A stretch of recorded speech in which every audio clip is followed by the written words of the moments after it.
Bismillahirrahmanirrahim. Tabarakalladzi biyadihil mulk. Bismillahirrahmanirrahim. Assalamualaikum warahmatullahi wabarakatuh. Innal hamdalillah nahmaduhu wa nasta'inuhu wa nastaghfiruh. Wa na'udzu billahi min syururi anfusina wa min sayyiati a'malina. May yahdihillahu fala mudilla lahu wa may yudlil fala hadiya lahu.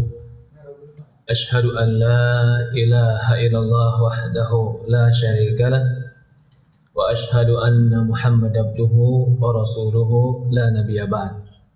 Alhamdulillah, segala puja dan puji syukur kita panjatkan hanya kepada Allah Subhanahu wa taala Rabbul Alamin, serta salawat dan salam selalu kita curahkan kepada Nabi kita Muhammadin sallallahu alaihi wa ala alihi wa sahbihi wasallam, kepada keluarganya, kepada para sahabatnya, juga orang-orang yang mengikuti dan mencintainya ila yaumil qiyamah. Pertama-tama saya ucapkan jazakumullah khairan, terima kasih banyak, semoga Allah membalas segala kebaikan kepada bapak-bapak, ibu-ibu, ikhwan dan akhwat yang dimuliakan dan dirahmati oleh Allah Subhanahu wa taala, terutama kepada DKM Masjid, juga kepada teman-teman panitia. Semoga Allah Subhanahu wa taala jadikan perkumpulan ini diberkahi oleh Allah Subhanahu wa taala. Alhamdulillah, ikhwanu fiddin wa akhwatu fillah, teman-teman yang dimuliakan dan dirahmati oleh Allah Subhanahu wa taala. Ini sebuah kenikmatan dari Allah kepada kita ketika Allah Subhanahu wa taala memudahkan kita berkumpul di masjid Allah Subhanahu wa taala. Rasulullah sallallahu alaihi wasallam bersabda dalam hadis yang sahih, "Majtama qaumun fi baiti min buyutillah yatluna kitaballah wa yatadarasuna bainahum illa nazalat alaihimus sakinah wa hafathumul malaikah wa dzakarallahu fi man indah." Kata Rasulullah sallallahu alaihi wasallam, tidaklah satu kaum berkumpul di masjid atau di rumah-rumah Allah Subhanahu wa taala, yatluna kitaballah, mereka belajar tentang kitab Allah, yatadarasuna bainahum, saling mempelajari di antara mereka, illa nazalat alaihimus sakinah, kecuali Allah akan turunkan bagi mereka sakinah, ketenangan. Malaikat akan menaungi mereka. Wa dzakarallahu fi man indah, Allah akan sebut nama-nama mereka di sisi para malaikat. Jadi orang yang hadir di majelis ilmu, kalau dia hadir karena Allah, namanya disebutkan oleh Allah di sisi para malaikat. Rasulullah SAW banyak menyebutkan keutamaan bagi kita belajar ilmu agama, dan ini nikmat yang terbesar. Nikmat yang terbesar yang Allah berikan kepada kita adalah ketika Allah pahamkan kita agama. Karena tidak semua orang Allah berikan pemahaman agama. Kenyang, semua orang Allah berikan kenyang. Pasangan, istri, suami, hampir bahkan hewan Allah kasih pasangan. Tapi ilmu tidak Allah kasih kecuali kepada orang-orang yang Allah cintai. Maka dalam sebuah hadis Rasulullah SAW mengatakan, "Man yuridillahu bi khairan yufaqihu fid din." Kata Rasulullah SAW, barang siapa yang Allah inginkan bagi dia khairan, kebaikan. Ini kalau dalam konteks bahasa Arab, ada kalimat man, itu siapa saja. Lalu ada kalimat khairan pakai tanwin, berarti maknanya kebaikannya umum untuk siapa saja, kapan saja, dan di mana saja. Siapa mereka yang diberikan kebaikan yang umum ini? Artinya bisa jadi kebaikan dunia, bisa jadi kebaikan akhirat, bisa jadi kebaikan agama, bisa jadi kebaikan kehidupan, keluarga. Siapa mereka? Man yuridillahu bi khairan, orang yang Allah inginkan bagi mereka kebaikan, yufaqihu fid din, Allah faqihkan dan Allah pahamkan dia tentang ilmu agama. Ya, Allah musta'an. Ya, silakan Pak. Masya Allah, jazakallah khair. Iya. Teman-teman, ikhwan fiddin wa akhwatu fillah rahimani rahimakumullah. fa innallaha a'ta dunya ala man yuhib wa la man yuhib. Fa innallaha la yu'til iman illa man yuhib. Kata Rasulullah sallallahu alaihi wasallam dalam sebuah hadis, sesungguhnya Allah memberikan dunia kepada orang yang Allah cintai dan orang yang Allah tidak cintai. Allah kasih ke siapa saja. Allah kasih dunia kepada Fir'aun yang mengatakan ana rabbukumul a'la. Allah kasih dunia kepada Qarun yang mengatakan inna ma utitu ala ilmi indi. Aku dapat hartaku ini karena ilmuku dan usahaku. Allah kasih dunia kepada mereka. Walakin la yu'til iman, akan tetapi Allah tidak akan berikan iman illa man yuhib, kecuali kepada orang yang Allah cintai. Jadi bentuk cinta Allah itu bukan Allah berikan kepada orang tersebut dunia, tapi bentuk cinta Allah kepada seseorang, Allah Subhanahu wa taala bimbing dia memahami agama. Itu kebaikan yang tidak mungkin kebaikan ini didapati kecuali dengan taufik dari Allah Subhanahu wa taala. Ikhwanu fid din wa akhwatu fillah, maka sadari nikmat ini. Enggak semua orang Allah kasih nikmat bagaimana nangis kepada Allah. Betul tidak, Pak? Enggak semua orang Allah kasih nikmat bagaimana zikir kepada Allah. Enggak semua orang Allah kasih nikmat bagaimana belajar ilmu agama, dan tidak semua orang Allah kasih sadar tentang hidup ini. Wa ma khalaqtul jinna wal insa illa liya'budun. Tidak kuciptakan jin dan manusia kecuali ibadah kepadaku. Enggak semua orang Allah kasih. Yang Allah kasih ini cuma orang-orang yang Allah pilih. Yang Allah kasih hidayah dan taufik dan ilmu itu cuma orang-orang yang Allah cintai. Maka ketika kita pahami hidayah, taufik, iman itu diberikan kepada orang pilihan Allah, maka nikmat ini jaga. Dan nikmat ini menjaganya berat. Menjaganya perlu dengan perjuangan, kesungguhan. Yang paling penting agar nikmat ini tetap ada bagi kita, doa kepada Allah. Kalau bukan Allah yang memberikan kita istiqomah, hati kita lemah. Kalau bukan Allah yang mengokohkan kita dalam agama, kita ini tidak mampu apa-apa. Jangankan kita, di Quran orang soleh berdoa, Rabbana la tuzigh qulubana ba'da idh hadaitana. Ya Allah, Rabbana, Rabb kami, la tuzigh qulubana, jangan kau gelincirkan hati kami, ba'da idh hadaitana, setelah kau berikan kami hidayah. Orang-orang soleh, bahkan Nabi Muhammad SAW, dalam sebuah riwayat para sahabat mengatakan Nabi Muhammad SAW banyak berdoa, dan di antara doa yang selalu diulang-ulang baginda Rasulullah SAW, ya muqallibal qulub tsabbit qalbi ala dinik. Wahai Allah yang membolak-balikkan hati, kokohkan hatiku di atas agamamu. Tsabbit qalbi ala ta'atik, ya Allah kokohkan hatiku di atas ketaatan kepadamu. Nabi Muhammad yang Allah berikan wahyu, tapi dia tetap minta sama Allah dan khawatir hatinya berbalik.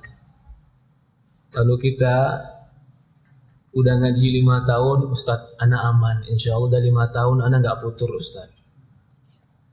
Siapa yang ngasih antum asuransi? Jaminan dari mana? Nabi aja gak ada jaminannya. Bahkan orang-orang yang sebelum kita bisa jadi sepanjang hidupnya beramal soleh, hatta ma yakunu bainahu wa bainal jannah ila dira, seolah-olah dia beramal soleh sampai antara dia dan surga tinggal 1 hasta. 1 hasta itu sedepak 60 cm. Orang lihat dia kalau seolah-olah tinggal masuk surga nih orang. Fayasbiqu alail kitab fayadkhulun nar, tapi kitab telah tertulis untuk dia di akhir hayatnya masuk neraka. Ada orang kayak begitu? Jangan orang merasa aman. Orang yang merasa aman dia akan lengah. Orang yang lengah akan mudah diserang oleh musuh. Dan permusuhan kita telah diumumkan oleh iblis. Iblis mengatakan kepada Allah Subhanahu wa taala, apa yang diminta iblis? Ketika iblis dikeluarkan dari surga, Bahkan Allah mengatakan kepada iblis, "La'nat, engkau terlaknat," kata iblis. Apa yang permintaan iblis terakhir? Minta apa? Minta panjang. Ya Allah, berikan aku tangguh ila yaumi yub'atsun. Sampai hari kebangkitan. Buat apa mereka dimintakan? Buat apa dia minta diumurkan panjang, Pak? Aku akan gelincirkan manusia. Jadi dia sudah memprotokolkan permusuhannya di hadapan Allah, menggelincirkan hati kita di hadapan Allah. Dia nggak pernah tidur, kita tidur. Dia nggak pernah lemah, kita lemah. Dia nggak pernah capek, kita capek. Dia melihat kita nggak melihat dia. Ada musuh yang selalu mengintai iman kita. Siapa? Iblis. Apakah bisa iblis menguasai kita? Bisa, Pak? Kalau iblis bisa menguasai kita, dia musuh kita yang nggak bisa kita lihat. Lalu kita nggak punya senjata. Ini berarti pertempuran yang tidak adil. Iblis nggak bisa menguasai kita, tapi iblis bisa mempengaruhi kita. Bagaimana dia mempengaruhi kita? Iblis mempengaruhi kita. Dia tidak mempengaruhi tangan kita. Dia tidak akan mempengaruhi kaki kita. Dia tidak akan mempengaruhi telinga kita, tidak. Dia akan biarkan kaki kita, tangan kita, semuanya dia akan biarkan. Tapi dia akan berusaha masuk ke dalam hati kita. Karena hatilah tempat komando perintah. Kalau kata hati, ingin, mau, suka, maka otak akan berpikir agar hati terpenuhi keinginannya. Ketika otak terpikirkan, gara-gara keinginan raja si hati, maka otak akan mengatur strategi supaya tangan dan kaki melakukan. Maka asalnya musuh kita akan menguasai hati kita. Saya contohkan. Iblis tidak akan pernah mengatur tangan kita. Untuk tiba-tiba katakan tangan ini minum, tidak. Kecuali orang kesurupan. Ketika orang kesurupan dia minum yang kotor, dia minum yang haram, tidak terhitung dosa karena akalnya hilang. Dan iblis gak mau itu. Dia mau kita melakukan dosa dalam keadaan sadar. Bagaimana cara iblis supaya tangan kita melakukan dosa? Apakah dia memaksa tangan kita? Tidak. Dia bisikkan ke hati kita. Dia indahkan ke hati kita. Dia hiasi ke hati kita. Lalu hati mengatakan, betul, itu indah. Betul, itu bagus. Betul, itu saya suka. Ketika hati sudah suka, apa yang terjadi, Pak? Akan akal berpikir. Maka dari itu, jaga hati kita dari iblis. Bagaimana, Ustaz? Menjaga hati dari iblis ini gimana? Iblis gak bakalan pernah tahu apa yang ada di dalam hati kita, Pak. Gak bakalan pernah tahu. Jin tidak akan pernah tahu apa yang ada dalam hati kita, tapi dia bisa tahu dari gerak-gerik dan wajah kita. Oh, ini si fulan, gerak-geriknya, gayanya, tampangnya, digoda yang ini dia suka. Tahu. Oh, si fulan, dari kebiasaannya, kesukaannya, dari ini dia suka. Pintu itu semua. Pintu semua agar iblis bisa menguasai hati. Ketika hati sudah dikuasainya, maka perintah ada di sana. Ketika hati sudah memerintahkan, maka tangan akan melakukan, kaki akan bergerak, dan kepala akan berpikir. Maka terjadilah. Itulah Rasulullah katakan, inna fil jasadi mudghah. Sesungguhnya di dalam hati ada segumpal darah. Segumpal darah. Idza saluhat jasadu kullu. Wa idza fasadat jasadu kullu ala wahiya qalb. Kata Rasulullah SAW, sesungguhnya di dalam hati ada segumpal darah.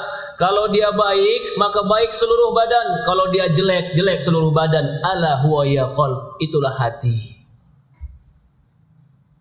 Contoh. Apakah hati saya tahu bahwasannya ini air putih? Hati nggak pernah tahu. Tapi hati terkadang pingin minum karena laporan dari tenggorokan haus. Apakah tenggorokan pernah tahu bahwasannya yang menghilangkan dahaganya adalah air? Tidak. Tenggorokan nggak pernah tahu. Yang pernah tahu adalah akal. Apakah hati pernah bisa membedakan yang mana air, yang mana gelas? Tidak tahu. Yang membedakan mata. Artinya, ketika mata mengabar, ketika tenggorokan mengatakan, aku kering. Mata mengabarkan, ini ada air. Hati berpikir, air harus kau ambil. Sehingga tangan bergerak, ambillah air. Karena tenggorokanmu ingin minum. Siapa yang memerintahkan tangan? Hati yang memiliki keinginan. Hati dari mana tahu bahwasan ini air? Dari mata. Maka sumber kehancuran adalah mata. Coba saja. Apa pernah hati tahu perempuan cantik sama perempuan jelek, Pak? Tahu nggak? Yang tahu cantik jelek mata atau hati? Mata. Yang tahu bagus, suara jelek, hati atau telinga? Telinga. Hati itu nggak tahu kecuali setelah dikabarkan oleh telinga, oleh mata, panca indera. Maka orang yang mau menjaga hatinya, jaga panca inderamu. Dari itu Allah berfirman dalam Quran, Inna sam'a wal basar wal fuad kullu ulaika anhu mas'ula. Perhatikan kata Allah. Sesungguhnya sama, pendengaran, wal basar, penglihatan, wal fuad, dan hati, semua akan ditanya. Kenapa Allah akhirkan hati, Allah dahulukan pendengaran, dan Allah dahulukan mata? Karena hati itu tidak akan pernah terisi kecuali melalui pendengaran dan mata. Hati itu cuma bejana yang menampung informasi. Alat informasinya mata. Alat informasinya telinga. Kalau mata mengabarkan sesuatu yang salah, maka hati akan diisi dengan yang salah. Ketika hati diisi yang salah, maka tangan akan bergerak sesuai perintah hati untuk melakukan apa yang diinginkan oleh hati. Dalam ayat yang lain, Allah Subhanahu wa taala berfirman, "Kullil mu'minin yaghuddu min absarihim wa yahfadhu furujahum." Kata Allah Subhanahu wa taala, katakanlah kepada orang-orang beriman, kulil mu'minin yaghuddu min absarihim. Tundukkan pandangan-pandangan mereka. Wa yahfadhu furujahum, dan jaga kemaluan mereka. Itu lebih suci bagi mereka. Kenapa Allah dahulukan pandangan, tundukkan pandangan, jaga kemaluan?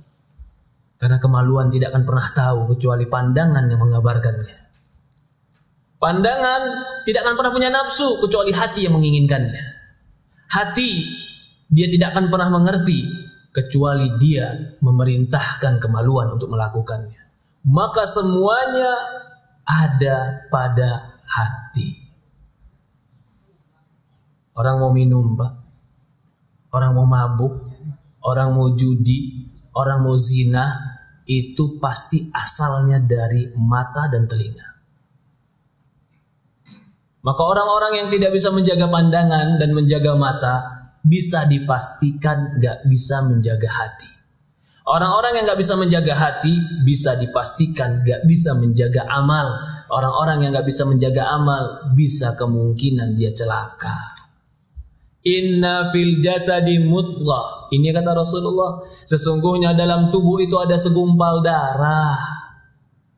Idza saluhat jasadu kullu.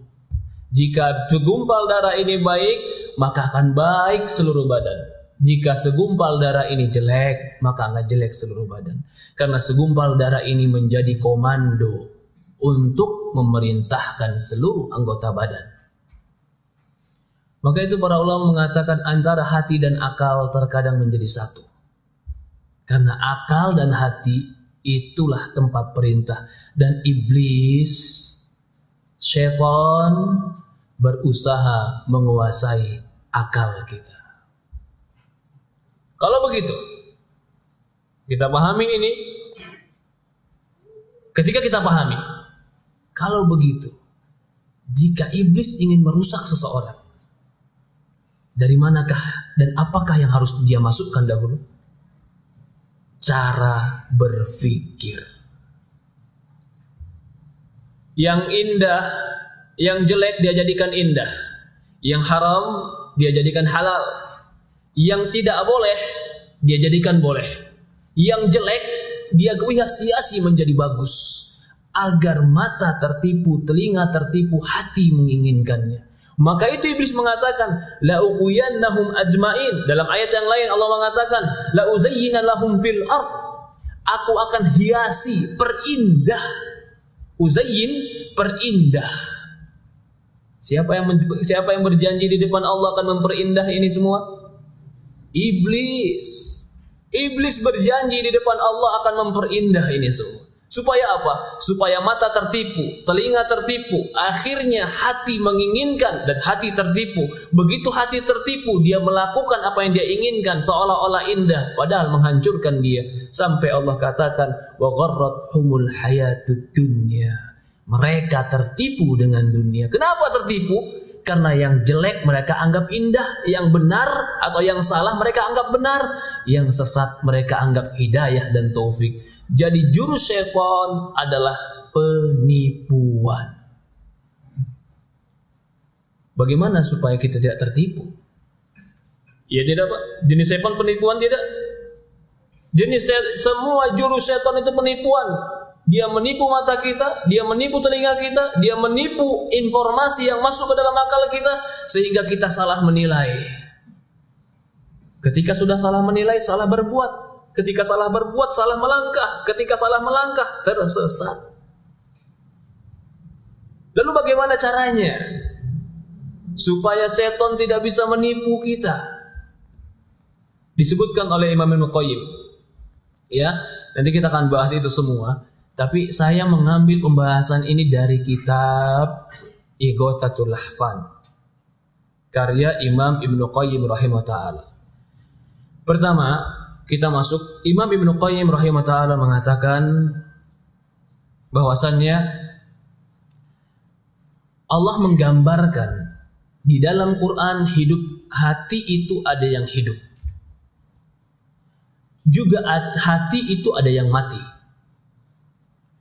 Sesuatu yang hidup dan sesuatu yang mati, maka kata Ibnu Qayyim akan ada pula sesuatu yang tidak hidup atau dia hidup tapi hampir mati. Maka Ibnu Qayyim menyebutkan jiwa atau hati manusia itu terbagi menjadi 3 kelompok. Hati manusia terbagi menjadi 3 kelompok. Hati yang pertama adalah qalbun salim, hati yang salim, selamat.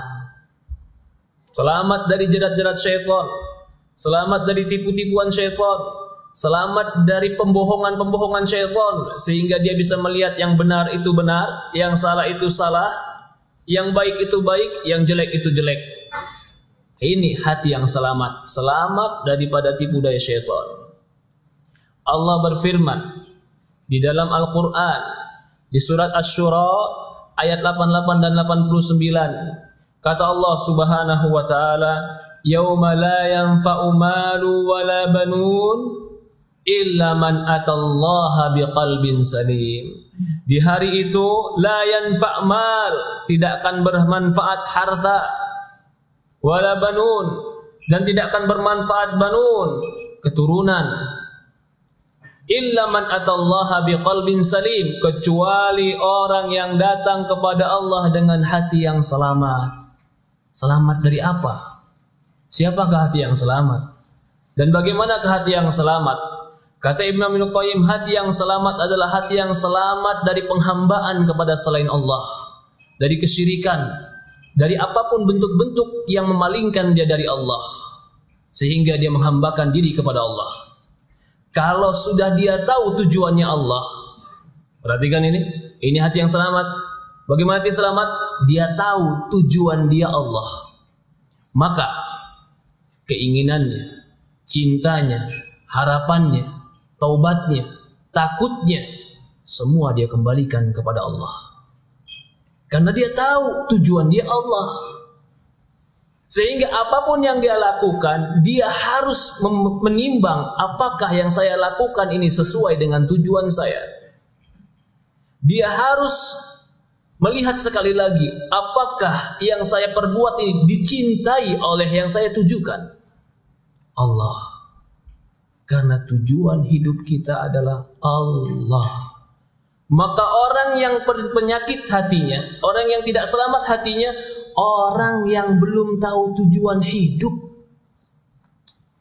Itu orang berpenyakit hatinya, gak selamat hati. Dia kira tujuan hidupnya untuk harta. Dia kira tujuan hidupnya untuk jabatan. Dia kira tujuan hidupnya untuk makan dan tidur. Ya subhanallah, apa bedanya manusia dengan hewan kalau tujuannya hanya makan dan tidur? Habis pagi makan, habis makan nonton TV, habis nonton TV tidur, malam begadang, besok bangun pagi lagi, tidur lagi. Ya subhanallah, hidup seperti itu sia-sia. Apakah Allah ciptakan kita untuk itu? Kita diciptakan oleh Allah untuk tujuan yang mulia, bukan untuk sia-sia. Am hasibtum annama khalaqnakum abatha. Allah berfirman, am hasibtum annama khalaqnakum abatha. Apakah kalian menyangka kami menciptakan kalian abath, sia-sia?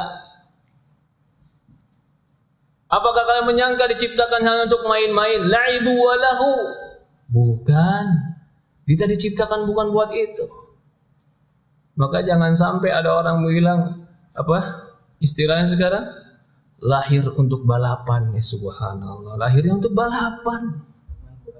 Lahir untuk main bola. Subhanallah, la ibu walahu. Apakah Allah ciptakan kita untuk main bola?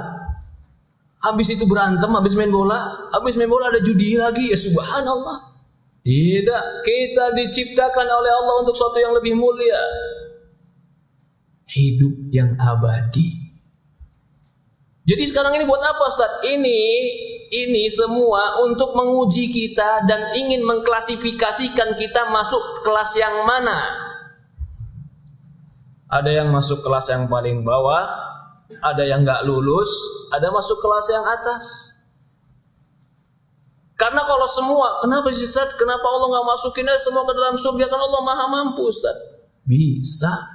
Surga Allah luas. Seluruh manusia dari awal sampai akhir dimasukkan surga. Surga Allah luas. Tapi hikmah Allah tidak mengharuskan itu.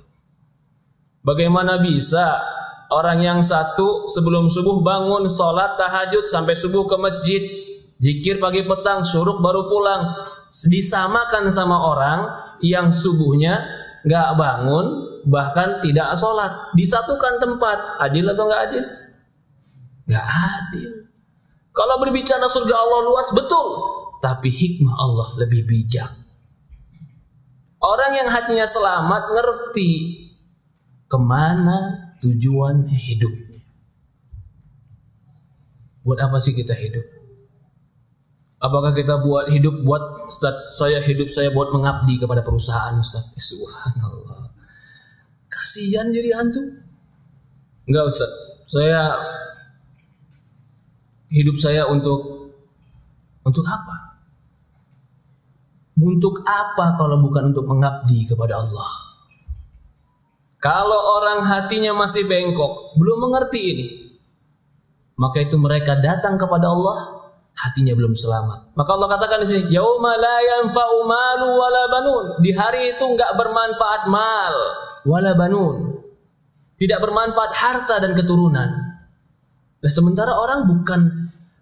Kenapa dikatakan harta dan keturunan? Sementara ada orang-orang yang mencintai itu. Selain keturunan juga mereka mencintai yang lain. Maka para ulama menjelaskan kalimat mal itu bukan selamanya harta. Tapi apapun yang mencondongkan, menyebabkan orang menyukainya, itu namanya mal. Ada orang karena harta, ada orang karena jabatan, ada orang karena pujian, ada orang karena kedudukan, ada orang karena keturunan dan pengikut. Semua itu tidak bermanfaat kata Allah. Illa man atallaha biqalbin salim. Kecuali yang datang kepada Allah dengan hati yang selamat. Ini hati yang selamat. Maka Ibnu Qayyim mengatakan, orang yang tahu tujuannya Allah, kenapa harus tahu tujuan Allah dulu ini Ustaz? Kenapa orang kalau mau selamat hatinya harus tahu tujuan hidupnya dulu? Karena di dalam hatimu itu terletak apa yang kau inginkan. Di mana terletak keinginan, Pak? Terletak keinginan di hati. Ketika keinginan tumbuh, maka akan tumbuh perbuatan. Perbuatan tumbuh, akan tumbuh amalan. Agar keinginanmu baik, maka cita-citamu diperbaiki dulu. Kalau cita-citanya Allah, maka segala perbuatannya dia inginkan selalu menuju Allah.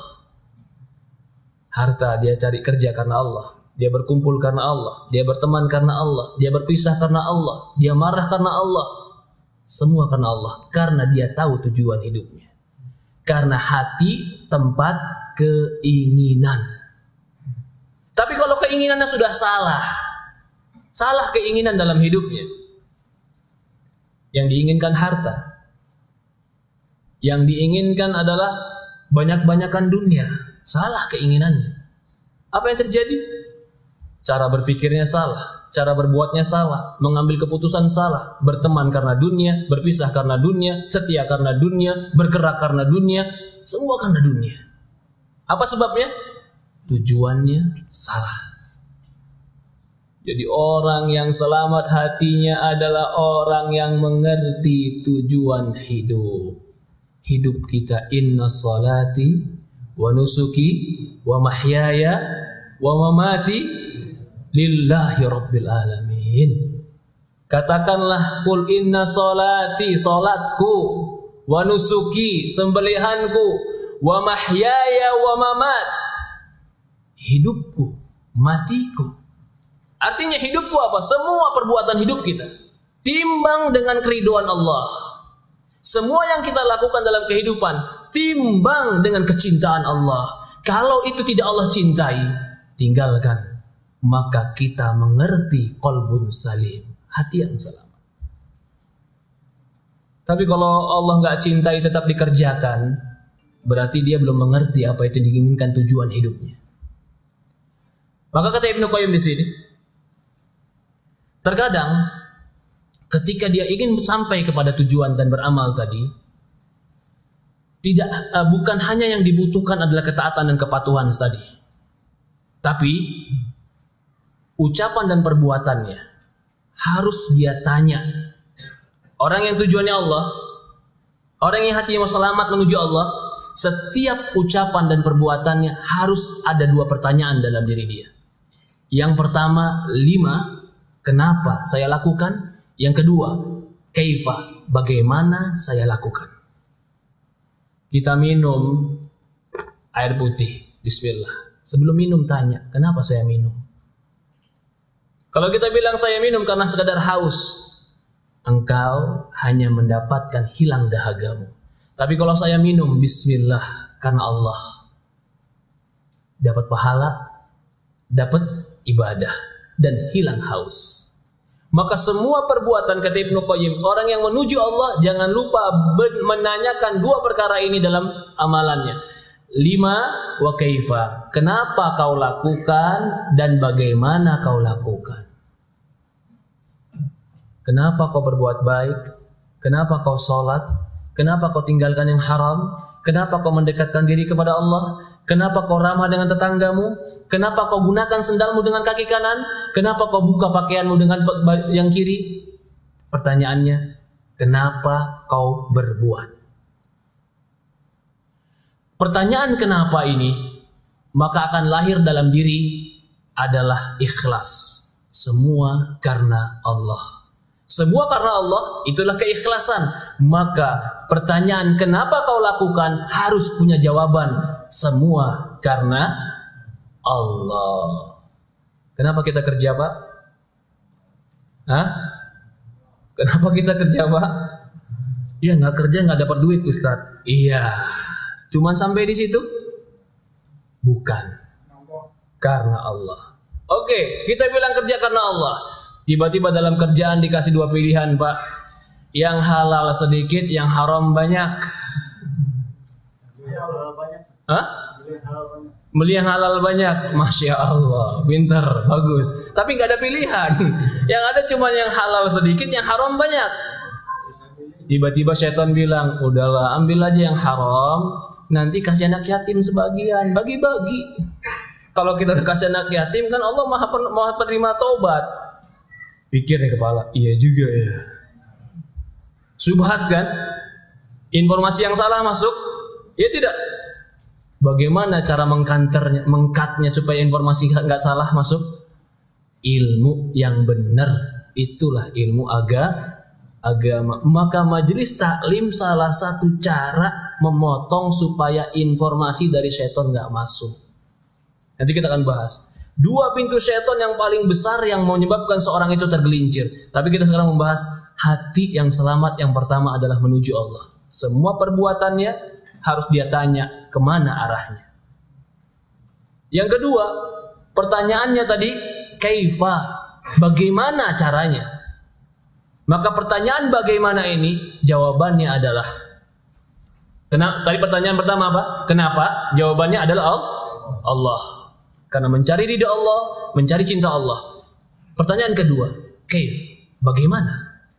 Bagaimana kau bisa mencari ridha Allah? Bagaimana kau bisa menuju Allah? Bagaimana kau yakin jalanmu ini mengantar dirimu kepada Allah? Bagaimana? Jawabannya, ikuti Rasulullah sallallahu alaihi wasallam. Jadi 2 pertanyaan ini, 2 jawabannya. Yang pertama ikhlas, yang kedua mutabaah, ikuti Rasulullah sallallahu alaihi wasallam. Bagaimana caranya supaya saya bisa menuju Allah? Bagaimana caranya supaya saya bisa mendapatkan ridha Allah? Bagaimana caranya supaya Allah mencintai saya? Allah utus Rasul yang menjadi contoh orang yang paling Allah cintai. Kalau kau ingin dicintai oleh Allah, ini ada contohnya. Kalau ingin mendapatkan ridha Allah, ini orang Allah ridhoi. Kalau ingin dekat kepada Allah, ini orang paling dekat dengan Allah. Maka Rasul mengatakan, "Qul in kuntum tuhibbunallaha fattabi'uni yuhibbukumullah wa yaghfir lakum dzunubakum." Kata Allah Subhanahu wa taala dalam Quran, "Qul in kuntum," katakan pada mereka, betul jika kalian betul-betul mencintai Allah, fattabi'uni, ikuti aku, yuhibbukumullah, Allah akan cinta kepada kalian. Orang banyak bilang cinta kepada Allah, tapi nggak tahu jalan menuju cinta Allah itu apa. Mau cari sendiri, mau bikin ngarang sendiri, atau mau bagaimana? Tinggal contoh orang yang pernah ada dan Allah telah cintai dia. Kalau kita tahu tujuan hidup kita Allah, kenapa kita lakukan karena Allah, dan kita menginginkan Allah, lalu kita ingin menggapai bagaimana jalan menuju Allah, Rasulullah lah sebagai qudwah kita. Maka orang yang selamat, dia akan menjadikan 2 ini timbangan dalam hatinya. Perhatikan nih Pak, orang yang selamat hatinya, dia akan jadikan 2 timbangan ini dalam amalan kesehariannya. Yang pertama, karena Allah. Yang kedua, mencontoh Rasulullah sallallahu alaihi wasallam. Kenapa harus mencontoh Rasulullah sallallahu alaihi wasallam? Karena Rasulullah SAW telah sampai kepada Allah. Kan kita tujuannya tadi kepada Allah. Kita mau sampai kepada Allah. Kalau kita mau sampai kepada Allah, bagaimana biar kita sampai kepada Allah? Menggapai cinta Allah. Ada orang yang telah dahulu dari kita, yang Allah jamin Allah mencintainya. Rasulullah SAW. Hati yang kedua, ini adalah lawan dari hati yang pertama. Hati yang mati. Hati yang mati yang gak ada hidup dalamnya. Saya mau tanyakan, sesuatu yang mati, bisakah merasakan sakit? Tidak bisa. Sesuatu yang mati, bisakah merasakan manis? Tidak. Sesuatu yang mati tidak akan bisa membedakan antara pahit dan manis. Sesuatu yang mati tidak akan bisa membedakan antara gelap dan terang. Sesuatu yang mati tidak akan bisa membedakan antara benar dan salah. Hati yang mati tidak akan bisa membedakan antara hak dan batil. Karena sudah mati. Bagaimana membedakan? Dia sendiri nggak bisa membedakannya. Sehingga ini yang kita katakan tadi. Yang batil, yang salah dilihat oleh matanya benar, yang benar dilihat matanya kesalahan, sehingga masuk ke dalam hatinya membenci kebenaran karena dilihat oleh dia kebenaran itu adalah kesalahan. Informasi yang salah masuk ke dalam hatinya menyebabkan dia membenci kebenaran tadi. Apa sebab faktornya? Hatinya mati. Kenapa hatinya mati? Karena hatinya tidak pernah tunduk kepada penciptanya. Karena hatinya nggak pernah menuju kepada yang telah memberikan dia kehidupan. Yang memberikan kehidupan Allah. Tapi dia menjauh dari Allah. Maka berkata Ibnu Qayyim dalam kitab yang lain, dalam kitab Al-Fawaid, jika hati itu diletakkan di dalamnya cinta kepada Allah, maka hati tadi akan terang, tinggi, mulia, dan hidup. Sebagaimana sebuah tempat, jika tempat itu ada Allah, maka tempat itu akan menjadi tinggi, mulia, dan hidup, yaitu arsy Allah. Di bawah arsy Allah ada surga. Surga ada tempat yang kehidupan yang paling tinggi dan kehidupan yang paling nikmat. Kenapa surga Firdaus paling tinggi? Karena dia semakin mendekat kepada arsy Allah. Kenapa semakin mendekat kepada arsy Allah semakin nikmat? Karena Allah yang telah menciptakan kenikmatan. Begitupun hati manusia. Jika hatinya diisi dengan Allah, cinta karena Allah, berbuat karena Allah, beribadah karena Allah, meninggalkan maksiat karena Allah, maka Allah akan hidupkan hatinya dengan cahaya keimanan. Kalau hatinya hidup bisa merasakan yang namanya sempit, bisa merasakan namanya lapang. Yang hidup bisa merasakan yang namanya manis, bisa merasakan rasa pahit. Yang hidup itu bisa merasakan yang benar yang mana, yang salah yang mana. Karena dia telah hidup. Jadi jangan heran kalau ada orang yang hatinya nggak tahu yang benar itu yang salah yang mana, nggak tahu. Kalau dikasih tahu yang benar, tetap saja dia mengutamakan yang salah. Fi qulubihim marad, kata Allah. Di dalam hati mereka ada penyakit. Kenapa dalam hati mereka ada penyakit? Karena hatinya tidak menuju kepada yang menciptakannya. Dia menghamba bukan kepada yang menciptakannya. Kemana dia menghambakan dirinya? Dia menghambakan dirinya kepada dunia. Dia menghambakan dirinya kepada harta. Dia menghambakan dirinya kepada jabatan. Sebagian orang menghambakan dirinya kepada selain Allah sehingga hatinya mati. Yang ketiga, hati yang ketiga adalah hati yang ada iman, ada kehidupan. Tapi hati ini terkadang terkontaminasi dengan maksiat. Sehingga iman tadi yang harusnya bersinar, yang harusnya menguat, yang harusnya baik, redup dikarenakan maksiat yang dia lakukan. Kalau dibilang hatinya hidup, hidup. Tapi ada penyakit dalam hatinya.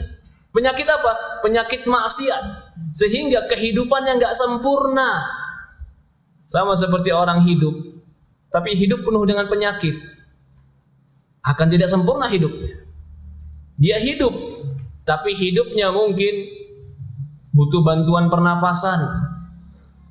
Dia hidup. Tapi mungkin hidupnya butuh bantuan transfusi darah. Hidup. Tapi nggak sempurna hidupnya. Ini orang yang ketiga. Hidup hatinya, ada iman, ada. Kenal Allah, kenal. Tapi ada penyakit. Akibatnya apa? Kalau hatinya hidup, tapi ada penyakitnya, maka seperti badan yang ada penyakit, tidak akan bisa maksimal untuk memanfaatkan badannya. Ketika badan punya penyakit kanker, bisakah dia berjalan jauh? Gak bisa. Ketika badan di paru-paru punya penyakit paru-paru, bisakah dia berlari yang kencang? Gak bisa. Ketika imannya ada, tapi ada penyakit-penyakit maksiat yang dia lakukan, bisakah dia sholat malam? Gak bisa. Bisakah dia menangis karena Allah? Gak bisa. Bisakah dia berjuang di jalan agama Allah? Gak bisa, berat. Bahkan sebagian mereka berat bagi mereka untuk sholat subuh. Tapi kalau untuk suruh nonton Piala Dunia, siap. Ya tidak? Suruh sholat subuh, berat. Gak mungkin bangun. Tapi kalau untuk bangun nonton film jam 2 malam Piala Dunia, siap. Kenapa ketika ibadah berat, tapi ketika tidak ibadah tidak berat? Apakah di hatinya ada iman, ada hidup? Hidup ada. Tapi ternyata kata para Imam Ibnu Qayyim mengatakan hidupnya ada dipenuhi dengan kemaksiatan sehingga meredupkan iman dalam hatinya. Ini tiga jenis hati manusia. Ada hati yang hidup, yang betul-betul hidup, maka hati tadi bisa bekerja dengan sebagaimana benarnya. Ada hati yang mati, yang tidak berfungsi, kecuali akan merusak. Yang ketiga, hati yang hidup, tapi hidupnya dihalangi dengan penyakit-penyakit maksiat, sehingga kehidupannya tidak bisa maksimal dalam melakukan kebaikan. Ini disebutkan di dalam Quran. 3 golongan hati ini disebutkan, atau 3 pembagian hati ini disebutkan dalam surat Al-Hajj ayat 52-54. Allah berfirman, "Wa ma arsalna min qablika min rasulin wala nabiyyin illa idza tamanna alqa syaitan fi umniyatihi." Tidaklah kami utus sebelum engkau seorang rasul dan tidak juga seorang nabi, kecuali jika mereka menginginkan sesuatu, tamanna, beringin, punya niat baik, alqa syaitan nyusup kepada dalam hati mereka. Padahal nabi ini, tidak kami utus seorang nabi sebelum engkau dan tidak seorang rasul, ketika mereka menginginkan sebuah keinginan, alqa syaitanu fi umniyatih, syaitan melemparkan ke dalam angan-angan mereka, masuk syaitan ke dalam diri mereka, artinya ke angan-angan mereka. Fayansakhullahu mayulki syaitan, tapi Allah yang menghapus. Jadi kalau hati kita terkadang juga terbetik, terbisik melakukan maksiat, itu manusia berarti kita. Nabi saja Allah katakan ada. Terkadang syaitan melemparkan kebisikan-bisikan jelek kepada mereka. Tapi Nabi Allah katakan di sini, fayansakhullah, Allah hapus di hati mereka. Siapa yang menghapusnya sehingga mereka mampu mengalahkan bisikan-bisikan hati? Allah. Tsumma yuhkimullahu ayati wallahu hakimun alim. Kemudian Allah kokohkan ayat-ayat Allah di dalam hati para nabi. Allah Maha tahu lagi Maha bijaksana. Liyaj'ala ma yulqi syaitan fitnah, tapi Allah jadikan apa-apa yang dilemparkan syaitan ke dalam hati tadi fitnah, ujian. Lilladzina fi qulubihim marad, bagi mereka yang di dalam hatinya penyakit. Golongan pertama, para nabi, jika dibisikkan syaitan, Allah bersihkan hatinya selamat. Tapi bagi orang-orang yang di dalam hatinya penyakit, Allah jadikan fitnah. Setiap bisikan, betikan, hawa nafsu, keinginan, langsung dia pengen. Gak bisa dia tolak. Fi qulubihim marad, siapa orang yang seperti ini? Yang hatinya ada penyakit. Wa qasiyati qulubuhum, dan orang yang hatinya mati. Innadz zalimina lafi syiqaqim ba'id. Sesungguhnya orang-orang yang zalim, mereka di lembah kemaksiatan yang sangat jauh. Waliya'lamal ladzina utul ilma annahul haq, agar orang-orang yang diberikan ilmu tahu bahwasannya itu hak dari Allah. Fayu'minu bihi wa tukhbita lahul qulub. Di dalam surat ini Allah membagi 3 jenis hati, yang hati itu ketika dibisikkan syaitan. Hati pertama adalah hati malaikat atau hati nabi. Ketika nabi memiliki keinginan, fa'alqa syaitan fi umniyatih, syaitan masuk ke dalam keinginan tadi, menyusup. Tapi Allah fayansakhullah, Allah hapuskan dari keinginan hati mereka sehingga mereka bersih. Adapun orang-orang yang dalam hati penyakit, liyaj'ala ma yulqa syaitan fitnah, Allah jadikan apa-apa yang dilemparkan syaitan ke dalam hati mereka sebagai ujian. Ujian. Pengen kejelekan, kadang-kadang ujian pengen yang haram, kadang-kadang ujian pengen santai. Ustaz, anak jadi orang baik, sholat, puasa, ikut kajian, kayaknya capek Ustaz, pengen sesekali, pengen libur. Libur apa? Pengen libur jadi orang baik. Subhanallah. Orang baik gak ada liburnya, akhi. Cuma capek Ustaz. Begini terus pengen santai lah, pengen santai. Hah? Kenapa Pak? Libur ngaji. Iya, libur sholat kata dia. Boleh aja libur sholat, tapi nyawa antum diambil dulu. Selesai libur sholatnya. Karena kita megang agama ini Isbiru kata Rasulullah, sabar kalian hatta talqauni alal haud. Sabar kalian memegang agama ini kata Rasulullah sampai ketemu Rasulullah di telaga. Jadi kalau belum ketemu Rasulullah di telaga, sabar.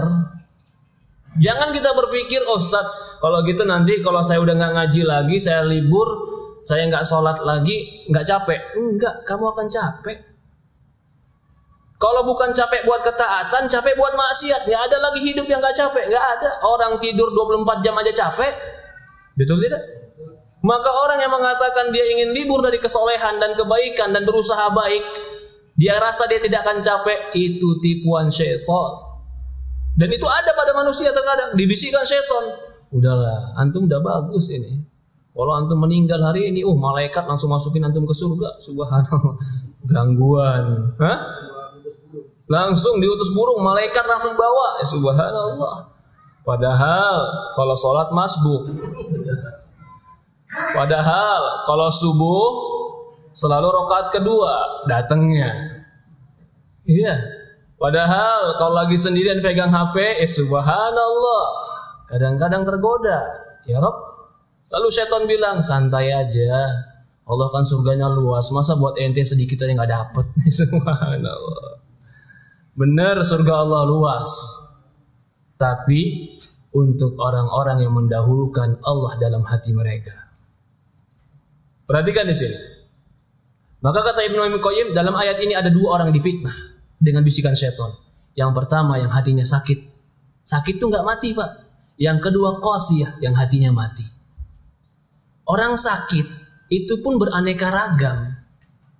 Lah seperti juga orang sakit dalam keimanan, aneka ragam. Ada sakit yang kronis, udah tinggal tunggu matinya aja. Ada sakitnya, sakit flu biasa. Ada sakitnya perlu dirawat. Begitupun iman dan hati manusia. Maka Allah bagi di sini.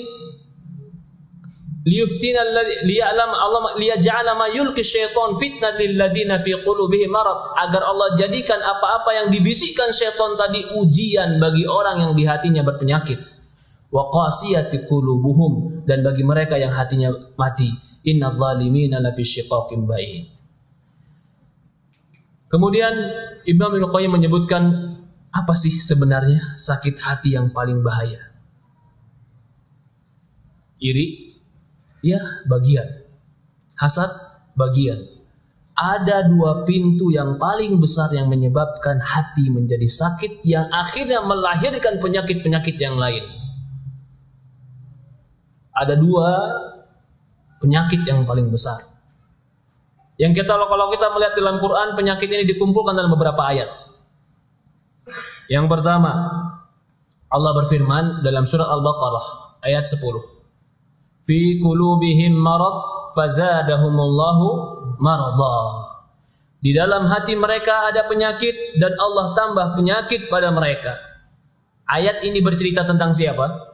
Coba lihat ayat ini. Di surat Al-Baqarah awal-awal, setelah Allah berbicara tentang orang beriman, Allah berbicara tentang orang munafik. Allah katakan orang munafik fi qulubihim marad. Di hati mereka ada penyakit. Sama seperti surat Al-Hajj ayat 53. Allah menggambarkan. Kita baca dulu ayatnya, nanti kita akan simpulkan dua penyakit itu apa. Liyaj'ala ma yulqi syaitanu fitnatan lil ladina fi qulubihim marad. Tadi ayat yang tadi kita baca Al-Hajj 53.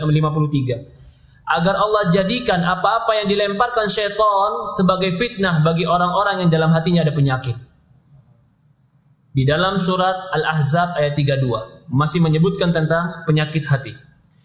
Ya nisa'in nabi, wahai istri-istri Nabi, lastunna ka ahadim minan nisa, kalian tidak seperti wanita-wanita yang lain. Ini taqaitunna, jika kalian bertakwa. Fala takhda'na bil qaul, jangan kau takhda'na bil qaul, jangan kau jadikan ucapanmu itu mendayu-dayu. Fayatma'al ladzi fi qulubihi marad, sehingga orang-orang yang di dalam hatinya berpenyakit tamak, ingin. Dikatakan juga hatinya sakit. Allah memerintahkan istri-istri Nabi agar jangan mendayukan kalimat atau jangan sampai ucapan-ucapan mereka, kalimat-kalimat mereka mendayu-dayu. Bisa jadi orang yang mendengarnya, yang hatinya sakit, akhirnya menginginkan mereka. Kalau kita melihat kepada ayat ini, contoh satu ayat satu lagi. Surat Al-Ahzab 60. La in lam yantahil munafiquna walladzina fi qulubihim marad wal murjifuna fil madinah lanughriyannaka bihim.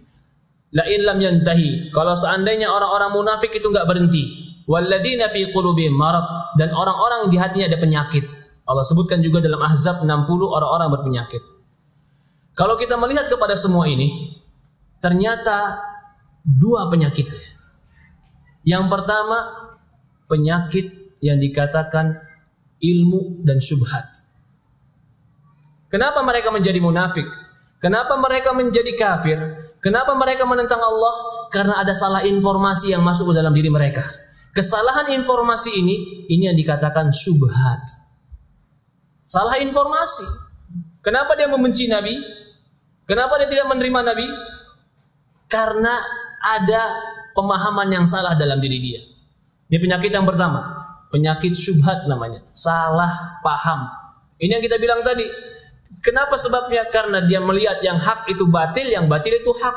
Kenapa seperti itu? Karena hati mereka mati. Yang kedua, sumber penyakit hati yang berikutnya yang Allah sebutkan dalam surah Al-Ahzab 32 tadi adalah syahwat, nafsu.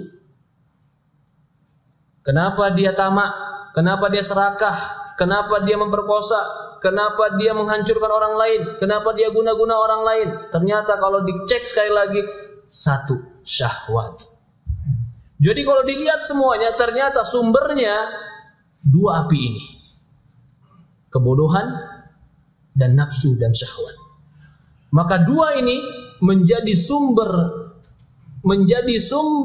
alat dan sumber yang digunakan syaitan untuk menaklukkan hati manusia. Dia masukkan informasi yang salah ke dalam diri kita. Informasi yang salah itu namanya syubhat dan salah ilmu. Yang benar dianggap salah, yang salah dianggap benar. Dimasukkan informasi yang salah sehingga dia membenci kebenaran. Itu namanya syubhat. Yang kedua, dimasukkan syahwat. Diindah-indahkannya. Dibuatnya lebih bagus, lebih indah, lebih enak, lebih. Padahal ketika dialami nggak ada lain kecuali kehancuran. Dua faktor ini, dua pintu ini, inilah pintu yang dimasukkan syaitan ke dalam hati kita. Syubhat dan syahwat. Syubhat tadi bisa mengantarkan kepada keraguan, kepada kebimbangan, kepada tidak yakinan. Itu namanya semua syubhat. Maka Allah katakan orang-orang munafik yang ragu kepada Islam, fi qulubihim marad, di dalam hati mereka ada penyakit. Penyakit apa? Penyakit kebimbangan dan keraguan. Kenapa mereka ragu? Karena ada syubhat dalam diri mereka. Salah informasi dalam diri mereka. Kenapa ketika Allah menyebutkan istri-istri Nabi jangan mengucapkan dengan bahasa-bahasa atau dengan suara-suara yang menggoda? Fi qalbihi marad, dalam hati ada penyakit. Penyakit apa? Syahwat di situ. Kalau begitu, kalau kita mau menutup pintu ini, tutup dua pintu ini. Tutup pintu syubhat, tutup pintu syahwat. Pintu syubhat itu adalah informasi yang salah, ilmu yang salah. Maka orang yang mendapatkan ilmu yang salah paling mudah digelincirkan oleh syaitan. Karena dapat ilmunya yang salah. Ilmu yang salah, mengapa dia mendapatkan ilmu yang salah? Karena dia tidak mengambil sumber ilmu yang benar. Coba bayangkan, Pak. Kalau umpamanya dikatakan, maaf ini, terang-terangan berzina. Tentu orang nolak, ya tidak? Oh, zina nggak boleh, haram. Zina itu nggak boleh. Kalau dimasukkan zina. Tapi kalau dimasukkan nikah, bahasanya nikah, Pak. Tapi nggak pakai wali, nggak pakai saksi. Yang penting ada mahar. Oh, wali kan perselisihan. Lalu saksi kan diperselisihkan. Masuk subhat nih. Ya enggak? Enggak apa-apa, yang penting nikah, ada akad. Pakai analogi lagi. Nikah kan akad kan? Akad. Ya akad boleh, perempuan tuh akad buat dirinya. Sekarang begini, kalau perempuan beli mobil, akad tidak? Akad tidak beli mobil, Pak? Akad. Apa perlu dia beli mobil pakai wali? Enggak kan? Maka nikah juga akad, nggak perlu pakai wali. Kalau diajak zina nggak mau, kalau dikasih subat begini, wah kayaknya subatnya enak nih Ustaz. Itu kelompok mana Ustaz? Pengen ikut juga ya kelompok itu, subhanallah. Haram, akhirnya masuk subhat. Kalau subhat yang masuk lebih sulit daripada syahwat yang masuk. Kalau syahwat yang masuk disadarin, akhi itu zina haram. Iya tapi enak, udah itu nggak boleh. Dia tetap ngaku salah, kenapa? Syahwat. Kalau subhat yang masuk, akhi itu haram. Haram gimana? Itu kan haram menurut pendapat kalian. Pendapat kami nggak haram. Subhat lebih parah daripada syahwat, berkadang. Apa faktornya kenapa dia dapat syubhat? Salah ilmu, informasi yang masuk ke dalam dirinya. Maka hati-hati memasukkan informasi ke dalam hati kita. Masukkan keyakinan ke dalam diri kita nih, hati-hati. Taraktu fikum syai'aini lan tadillu ba'dahuma. Kata Rasulullah SAW, kutinggalkan kalian dua perkara yang tidak akan tersesat selama-lamanya jika kalian memegang dua perkara ini. Kitabullah wa sunnati. Al-Quran dan hadis Rasulullah SAW. Ini sumber ilmu yang tidak akan pernah salah. Kalau pendapat manusia masih mungkin salah, tapi kalau pendapatnya Rasulullah tidak akan pernah salah. Apalagi Allah yang ngasih tahu, tidak akan pernah salah. Rasulullah mengatakan, la nikaha illa biwali wa syahidain. Tidak boleh nikah kecuali dengan wali dan dua saksi. Maka tadi analogi beli mobil, logika-logika beli mobil, tepis. Rasulullah mengatakan gak sah nikah tanpa wali. Karena kalau subhat yang masuk ke dalam diri kita, yang hak bisa dilihat batil, yang batil bisa dilihat hak, yang benar bisa dilihat salah, yang salah bisa dilihat benar. Bahkan ngobatinnya lebih susah daripada syahwat. Syahwat ngobatinnya susah, benar, perlu terapi. Tapi dalam hatinya dia tahu bahwasan dia salah. Dia mau berubah. Tapi mungkin kesulitan dirinya untuk berubah karena kelemahan imannya tadi. Sehingga sulit dia bergerak. Tapi ada titik terang dalam dirinya bahwasannya saya salah. Kalau syubhat, tidak. Gak ada dalam titik dalam dirinya dia merasa salah. Bahkan mereka katakan setiap tetes mandi kamu setelah mut'ah akan menggugurkan dosamu. Subhanallah, setiap tetes Pak habis mut'ah menggugurkan dosa. Kira-kira gimana itu Pak? Pagi, sore, siang, malam dia mandi. Subhanallah. Syubhat. Bahaya. Maka kata Rasulullah SAW ini cukup menjadi pertimbangan kita. Taraktu fikum syai'aini. Kutinggalkan bagi kalian dua perkara yang tidak akan tersesat selama-lamanya dengan dua perkara ini. Kitabullah wa sunnati. Maka syubhat, ilmu yang salah tadi, atau pemahaman yang salah, informasi yang salah, itu tamengnya, obatnya adalah belajar Quran dan hadis. Itu obatnya. Kalau tidak mau belajar Quran dan hadis, maka sangat mudah masuk syubhat. Karena nggak punya timbangan yang benar. Karena nggak punya patokan yang pasti dalam kebenaran. Katanya ini begini ikut, katanya ini begini ikut. Apa patokannya? Oh, patokannya yang menurut akal saya saja, Ustaz. Akal kamu bisa digiring. Ingat, akal manusia bisa digiring untuk membenarkan yang salah. Betul tidak, Pak? Betul. Tapi kalau Quran dan hadis mutlak, nggak bisa disalahkan. Maka agar tidak masuk penyakit syubhat ke dalam diri kita, jadikan Quran dan hadis sebagai pedoman hidup kita. Itu penyakit hati yang parah kalau syubhat sudah masuk. Bisa benci kepada orang Islam, bisa benci kepada jenggot, bisa benci kepada orang sholat, bisa benci kepada Quran, bisa benci kepada, bencinya di atas keyakinan. Susah diperbaiki. Nah, orang bilang juga, Ustaz, lah banyak juga kok dia juga pakai dalil Quran dan hadis juga kok Ustaz. Sama pakai dalil Quran dan hadis. Tapi kok beda ya Ustaz? Ini Quran dan hadis semua orang bisa baca. Tapi siapa yang paling berhak untuk menafsirkan dan untuk mengaplikasikannya? Apakah semua orang berhak menafsirkan Quran dan hadis sesuai kepalanya masing-masing? Nggak bisa. Apakah saya katakan kalian semua yang hadir harus mengikuti pemahaman saya? Pasti Bapak protes. Emang Anda siapa? Betul tidak? Begitu juga datang orang di sini tiba-tiba bilang Quran dan hadis harus pemahaman kami. Emang kamu siapa? Quran dan hadis harus dipahami dengan orang yang paling paham Quran dan hadis. Setuju nggak kalau ini? Siapa mereka yang paling paham Quran dan hadis? Rasulullah dan para sahabat. Inilah jalan yang paling adil. Jangan pahami Quran dan hadis dengan kelompokmu, jangan pahami Quran dan hadis dengan gurumu saja. Pahami Quran dan hadis dengan orang yang paling paham Quran dan hadis. Kalau saya salah, maka saya harus kembali kepada mereka. Kalau kamu salah, kamu harus kembali kepada mereka. Siapakah mereka? Para sahabat radhiyallahu anhum.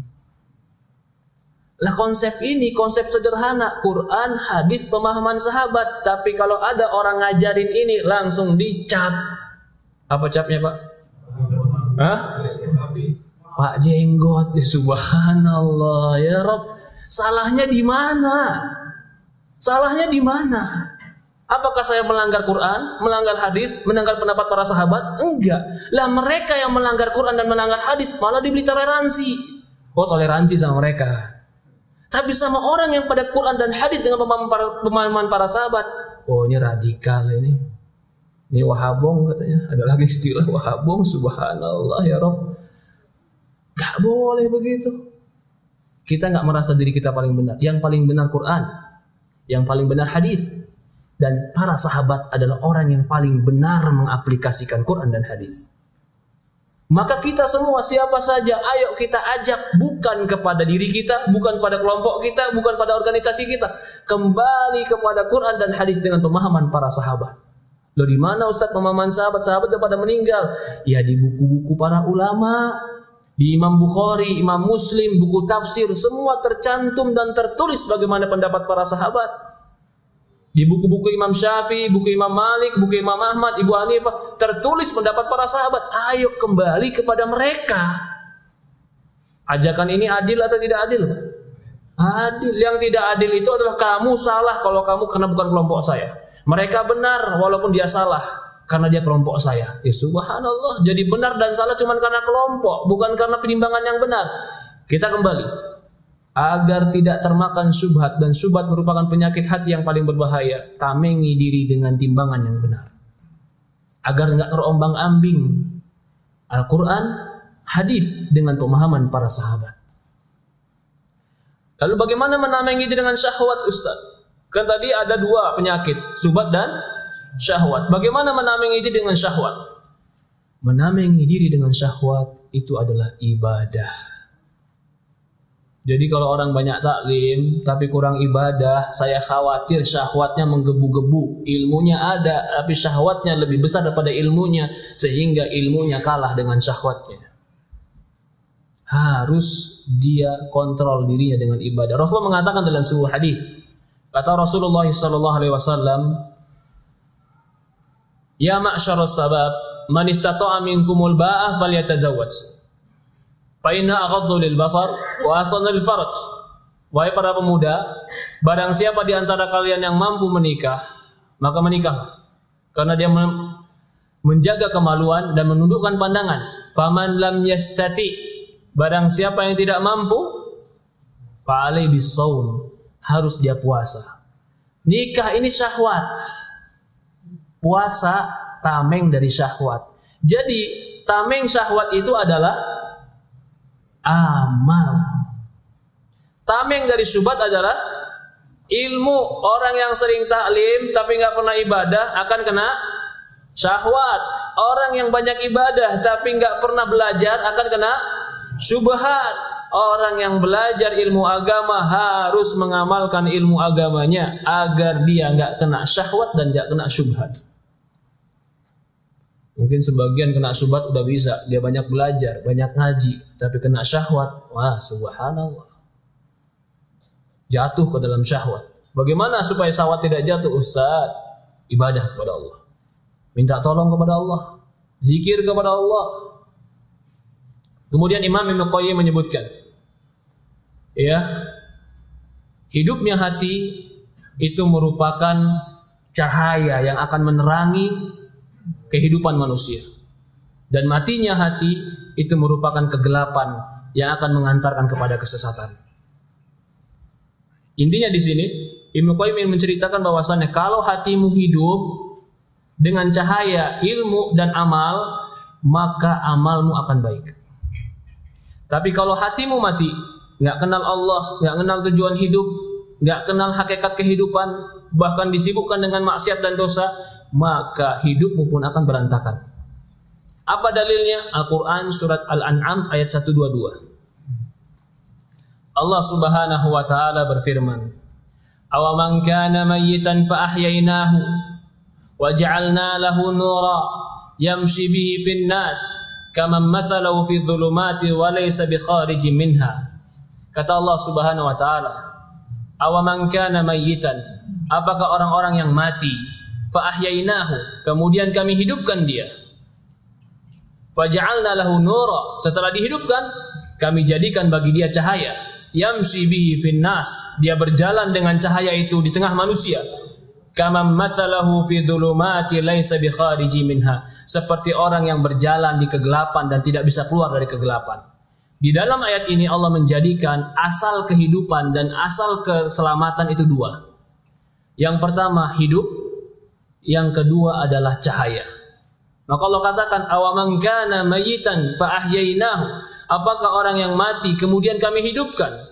Sama seperti itu juga hati yang mati yang tadinya tidak tahu kebenaran, hati yang mati yang tadinya tidak tahu, tidak bisa merasakan nikmat dan zikir, hati yang mati yang tadinya tidak tahu tujuan kehidupan, kemudian Allah hidupkan dengan hidayah sehingga dia tahu tujuan kehidupannya. Dia tahu hakikat kehidupannya, berarti telah Allah hidupkan. Setelah dia hidup, apa yang Allah kasihkan? Wa ja'alna lahu nura, kami jadikan bagi dia cahaya. Maka kalau dia punya cahaya, dia hidup dan dia punya cahaya, maka yang hidup, kata Ibnu Qayyim di sini, yang hidup itu pasti bisa mendengar, bisa merasakan, bisa melihat, memiliki kesabaran dan memiliki akhlak-akhlak yang baik. Itulah kehidupan. Adapun yang mati itu tidak bisa mendengar, tidak bisa melihat, tidak bisa melakukan, tidak bisa mengerjakan apa-apa, itulah yang mati. Maka hati yang hidup itu hati yang bisa mendengar, yang bisa melihat, yang bisa merasakan. Apa yang dia dengar? Yang dia dengar adalah kebenaran. Apa yang dia lihat? Yang dia lihat adalah kebenaran. Apa yang dia rasakan? Yang dia rasakan adalah kelezatan keimanan. Maka Allah Subhanahu wa taala menggambarkan ketika di Quran, "Wa man a'rada an dzikri fa inna lahu ma'isyatan dhanka wa nahsuru yaumal qiyamati a'ma." Barang siapa yang berpaling dari zikir, dari peringatan kami akan hidupkan dia dalam keadaan, kami akan jadikan kehidupannya sempit. Wa nahsuru yaumal qiyamati a'ma, dan kami akan kumpulkan di hari kiamat dia akan buta. Dia berkata, "Ya Rabbi, kenapa engkau kumpulkan aku dalam keadaan buta? Waqad kuntu basira, dulu aku di dunia hidup." Apa kata Allah? "Bukankah telah datang ayat-ayat kami kepada kamu dan engkau tidak mengambilnya dan engkau melupakannya? Maka di hari ini engkau dilupakan." Kenapa mereka dijadikan buta oleh Allah? Karena mereka tidak bisa melihat kebenaran. Ya.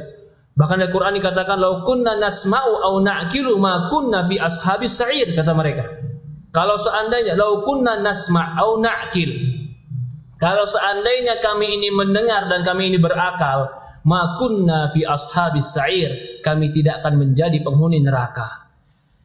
Mereka menjadi penghuni neraka. Kata mereka, kalau seandainya dulu kami mendengar, lau kunna nasma' au na'kil, kalau seandainya kami mendengar dan kami berakal. Pertanyaannya, mungkinkah orang yang tidak berakal Allah masukkan neraka? Tidak mungkin. Tapi mengapa mereka katakan ketika mereka dimasukkan neraka, mereka katakan, "Lau kunna nasma' au na'kil," kalau seandainya dulu kami mendengar dan berakal.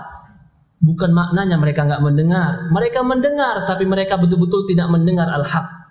Bukan maknanya mereka tidak berakal. Mereka berakal, tapi akal mereka enggak dipakai. Sehingga mereka katakan, kalau seandainya kami dengar dan kami berakal, kami tidak akan masuk ke dalam neraka.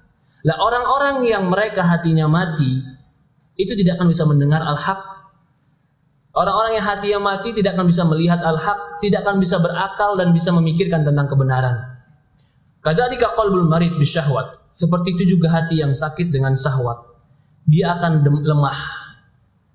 Yamilu ila ma ya'rad lahu min dzalika. Dia akan condong kepada apa yang nampak pada dirinya karena dia syahwat lemah. Bihasabi quwwatil mar'i wa dha'f. Sesuai dengan kekuatan penyakit dan kelemahan penyakit. Semakin kuat penyakit syahwatnya, semakin kuat dan semakin sulit dia terhindar dari penyakit syahwat. Tapi semakin dia bisa mengalahkan penyakit syahwatnya, semakin dia kuat untuk terhindar dari kemaksiatan. Wa kadzalika idza qawiya nur, seperti itu juga jika kuat cahayanya. Inkasafat lahu suwar ma'lumat, kalau cahaya jelas. Cahaya itu kalau orang dalam cahaya. Kenapa sih Allah terkadang menggambarkan mereka dalam kegelapan, orang beriman dalam cahaya? Coba perhatikan Pak. Kenapa orang munafik, orang kafir, orang musyrik, orang-orang yang hatinya mati selalu Allah gambarkan mereka di dalam kegelapan. Dan orang-orang beriman selalu dikatakan dalam cahaya. Perhatikan, orang dalam kegelapan apa yang bisa mereka lakukan? Ketika mereka memegang sesuatu, apakah mereka tahu apa yang mereka pegang? Bahkan mereka nggak tahu mana kayu, mana ular. Artinya, ketika Allah umpamakan orang-orang kafir, orang-orang yang penyakit hatinya itu dengan orang di atas kegelapan, mereka tidak akan pernah bisa melihat. Kenapa orang-orang mukmin selalu dikatakan ala nur, mereka di atas cahaya? Karena orang kalau sudah berjalan dan ada cahaya yang menerangi jalan dia, jangankan batu besar, batu kerikil kecil dia bisa melihatnya. Maka orang beriman, Allah katakan setelah Allah hidupkan, Allah berikan cahaya untuk dia. Dari ini cahayanya di mana?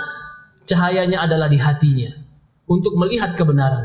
Maka kata Imam Ibnu Qayyim mengatakan, jika terkumpul dua ini, kekuatan hidup yaitu ruhnya yang baik dan kekuatan cahaya yang membimbing dia berjalan, maka orang seperti ini akan melakukan terus kebaikan.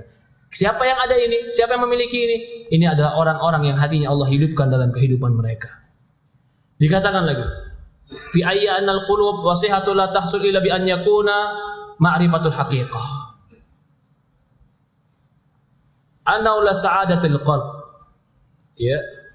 Sedikit lagi, tidak ada kebahagiaan dalam hati dan kelezatan dan kenikmatan dan kebaikan kecuali hati tadi harus mengenal Allah Subhanahu wa taala. Berkata Imam Ibnu Qayyim, diketahui bahwasannya segala sesuatu yang hidup selain Allah, dari malaikat, dari jin, dari manusia atau apapun yang hidup, maka semua butuh kepada Allah Subhanahu wa taala. Butuh mendapatkan manfaat dari Allah dan butuh pembelaan dari Allah untuk menolak madarat. Dan tidak akan sempurna itu semua kecuali dia mengerti mana yang manfaat, mana yang mudarat. Manfaat itu segala sesuatu yang berbentuk nikmat dan kelezatan. Mudarat itu segala sesuatu yang berbentuk penyakit dan azab. Maka seorang fala budda lahu min amrayn. Dari itulah manusia harus tahu dua perkara. Yang pertama, dia tahu apa yang bermanfaat untuk dia dan dia harus tahu apa yang bermudarat untuk dia. Kalau dia tahu apa yang bermanfaat untuk dia akan mencari jalan untuk menggapai apa yang bermanfaat tadi. Karena dia akan mencari nikmat itu. Kalau dia tidak tahu apa yang bermanfaat untuk dia dan dia salah tentang menilai manfaat, maka dia akan salah dalam berjalan dan melakukan amalan. Orang agar tidak salah menilai dalam manfaat dan mudarat, maka seorang harus tahu dan mengenal tentang Allah Subhanahu wa taala. Karena kalau dia mengenal tentang Allah, dia tahu mana yang bermanfaat untuk hidupnya dan akhiratnya. Tapi kalau dia tidak mengenal tentang Allah, dia tidak akan tahu apa yang akan menyebabkan mudarat dalam hidup, akhirat dan dunianya. Ikhwanu fid din wa akhwatu fillah yang dimuliakan dan dirahmati Allah Subhanahu wa taala. Inti dari pertemuan ini adalah hati kita harus kita penuhi dengan ilmu dan amal.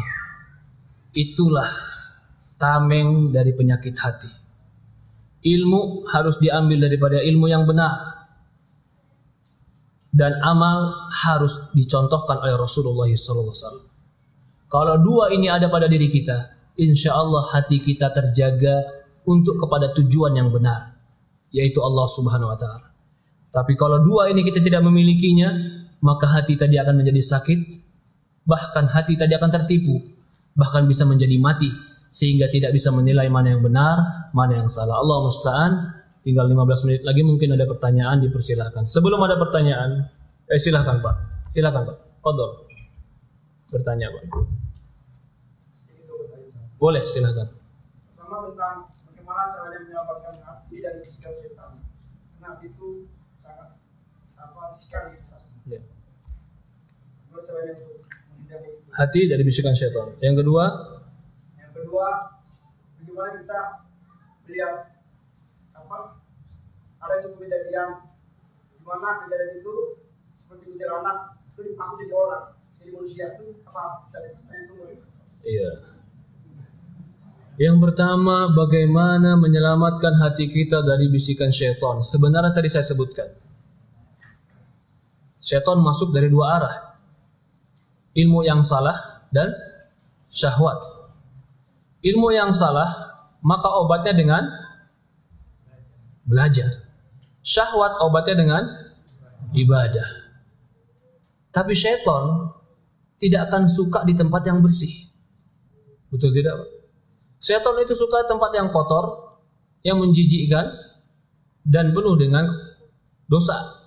Maka salah satu sebab seorang itu terkadang gak bisa terhindar dari dosa karena dia belum membersihkan hatinya.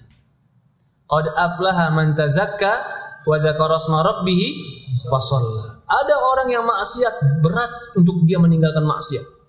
Dia mau coba lagi meninggalkan maksiat, dia jatuh lagi ke maksiat itu. Dia berusaha lagi, bertekad lagi, tapi jatuh lagi dan terbisikkan lagi. Kenapa? Karena dia belum membersihkan hatinya. Bagaimana membersihkan hatinya? Taubat kepada Allah dengan taubatan nasuha. Setan suka kepada yang kotor, maka hindari kekotoran hati dengan maksiat.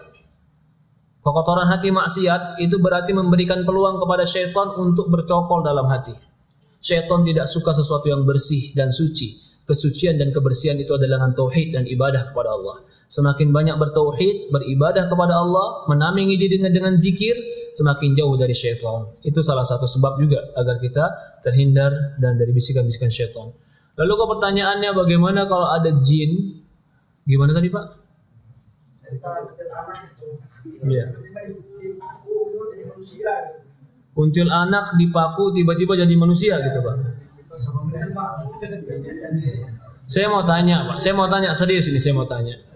Kuntilanak adanya di mana sih Pak? Hah? Enggak, soalnya kalau udah sampai Amerika jadi Dracula dia. Kalau sampai Cina jadinya vampir. Sampai Indonesia jadi Cimanis Jembatan Ancol. Jadi yang benar nih yang mana sebenarnya? Ketahuilah bahwasannya jin itu nggak bisa kita lihat dengan bentuk aslinya.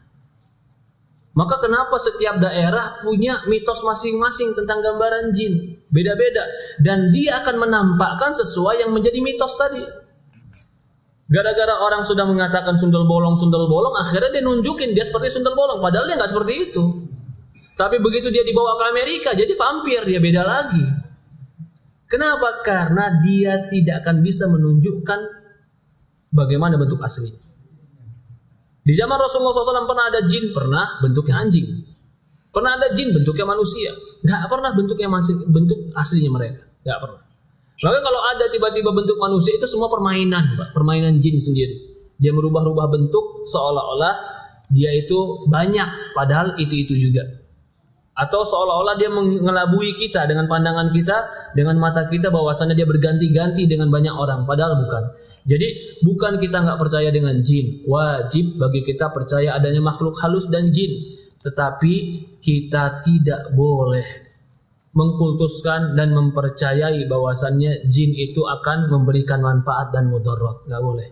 Manfaat dan mudarat dari Allah Subhanahu Wa Taala. Ya, seperti saya katakan tadi, kita punya musuh. Di awal-awal saya katakan kita punya musuh, yang musuh itu melihat kita dan mereka melihat kita dan kita tidak melihat mereka. Apakah mungkin Allah menguasai kita kepada mereka? Gak mungkin. Allah tidak akan menyerahkan kita kepada mereka. Kalah habis kita kalau mereka bisa melihat kita, kita tidak bisa melihat mereka. Lalu apa yang Allah berikan kepada kita? Allah berikan kepada kita Quran sebagai tameng. Coba bacakan sekali Quran. Mereka tidak akan pernah bisa mengganggu kita. Karena itu menjadi senjata yang Allah berikan kepada kita untuk terhindar dari jin dan syaitan. Allahu a'lam. Silakan Pak.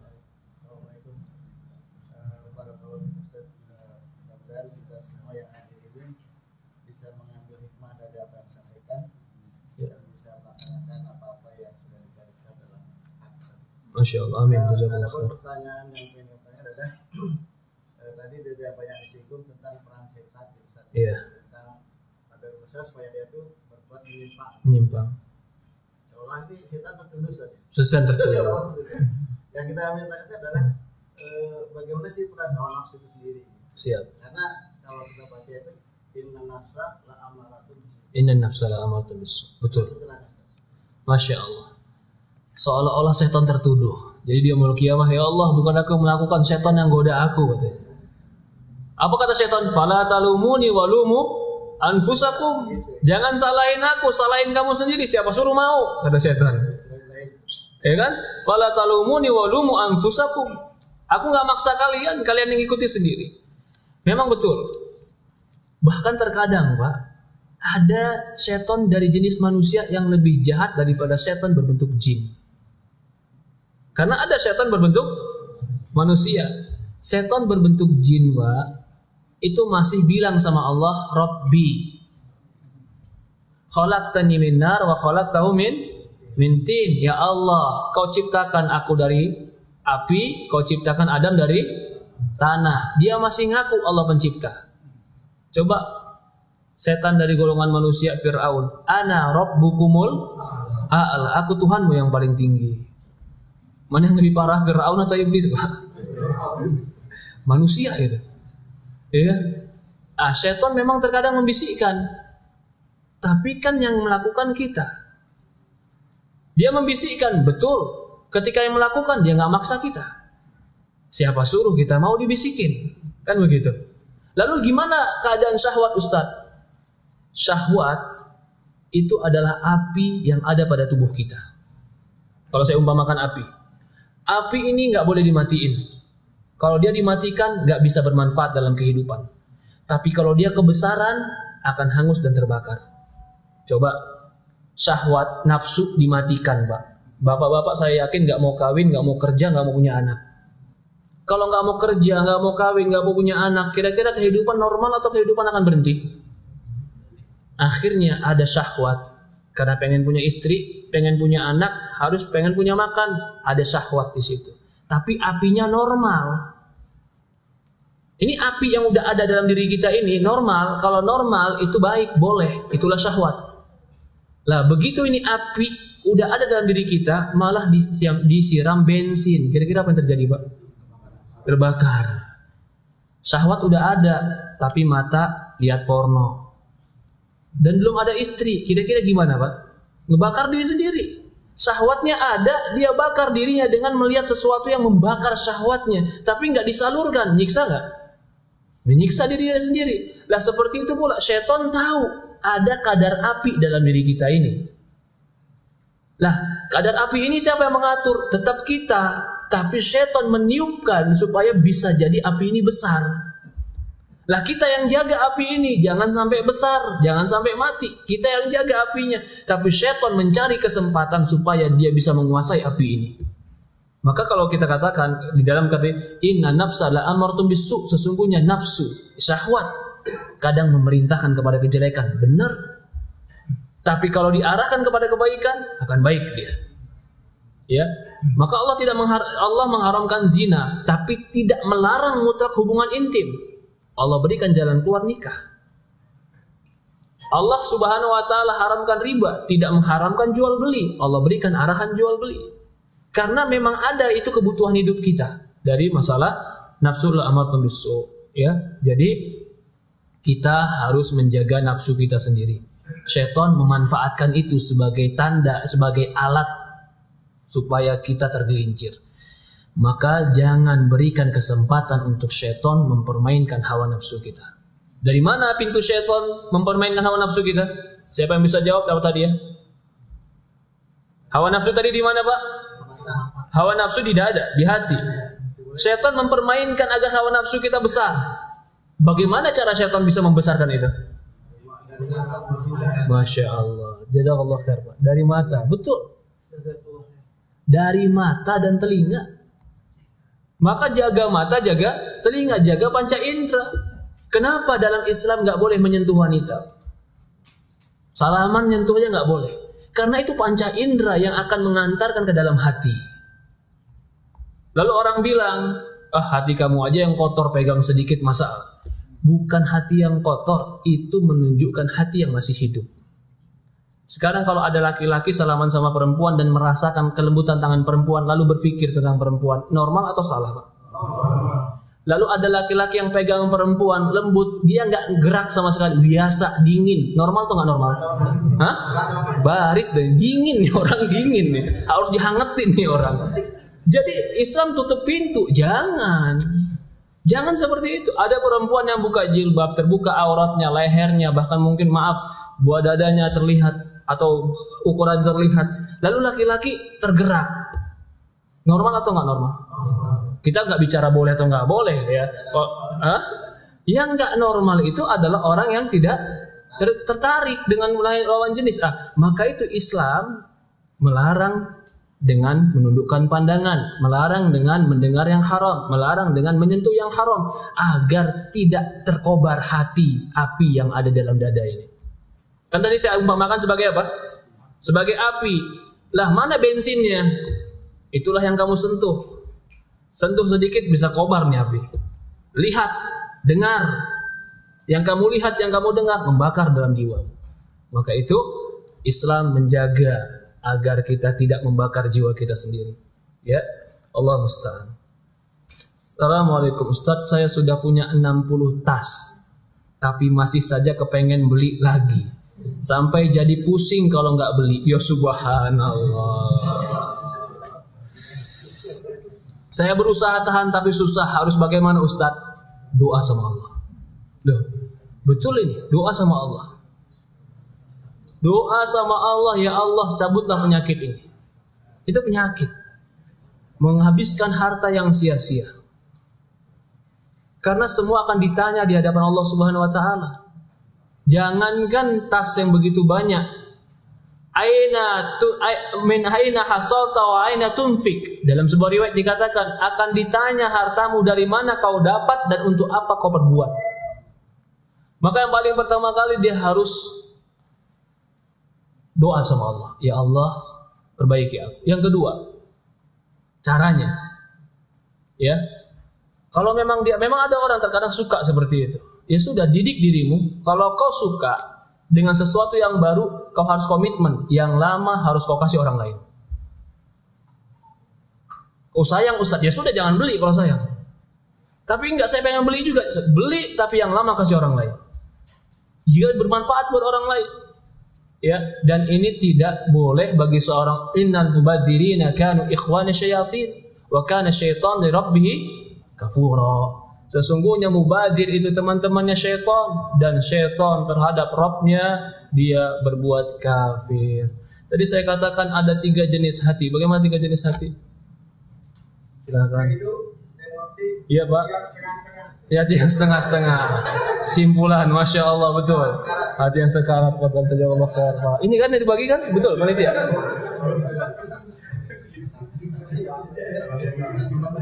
Tadi saya katakan di awal bahwasannya ada satu anggota badan yang menjadi incaran iblis yang ingin dia kuasai. Hah? Belum, pertanyaan belum selesai. Dulu. Hah? Oh gitu. Jangan, ntar dulu. Nah, ya, apa hubungannya dengan hadis Rasulullah SAW? Fa inna fil jasadi mudghah. Di dalam diri itu ada segumpal darah. Kalau dia baik, baik seluruhnya. Kalau dia jelek, jelek seluruhnya. Fadhol. Iya. Kenapa contohnya? Gimana?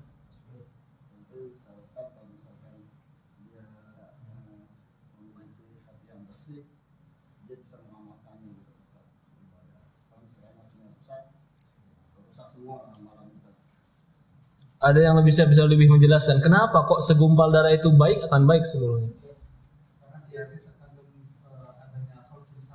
Qalbun salim. Lalu ada yang lain Pak Fadhol. Kenapa hati kalau dia baik semua baik? Yang ini boleh. Silakan. Raja. Dan di situ tempat keinginan. Ya enggak? Gimana tempat keinginan? Di hati. Kalau keinginannya baik, maka anggota badan akan menjadi baik. Kalau keinginannya jelek, maka anggota badan akan mengikuti keinginan hati. Matuh dia. Kalau hati pengen ini, semua ikutin. Maka itu dikatakan inna fil jasadi mudghah idza saluhat saluhat jasadu kullu fa idza fasadat jasadu kullu ala wa hiya qalb. Itu adalah hati. Allah musta'an. Ya Pak, jazakallahu khair. Banyak penyakit-penyakit hati. Sebenarnya banyak sekali penyakit hati, tapi kita tadi simpulkan penyakit hati yang paling besar yang masuk syaitan itu ada dua. Abu Qairah.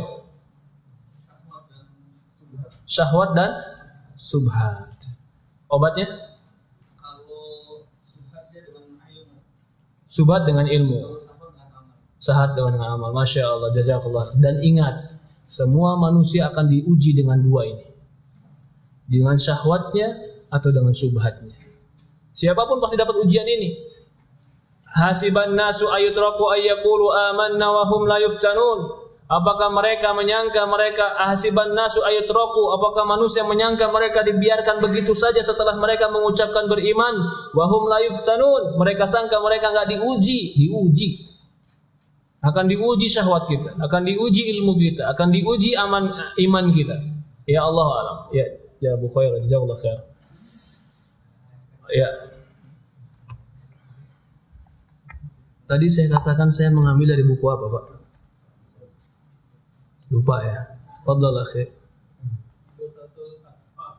Iya, Ghasatul Lahfan. Siapa yang nulis? Ibnu Qayyim rahimahullah. Jazakallahu khair. Ada pertanyaan, ikhwan? Fadhal. Mungkin ada pertanyaan, silakan, Pak.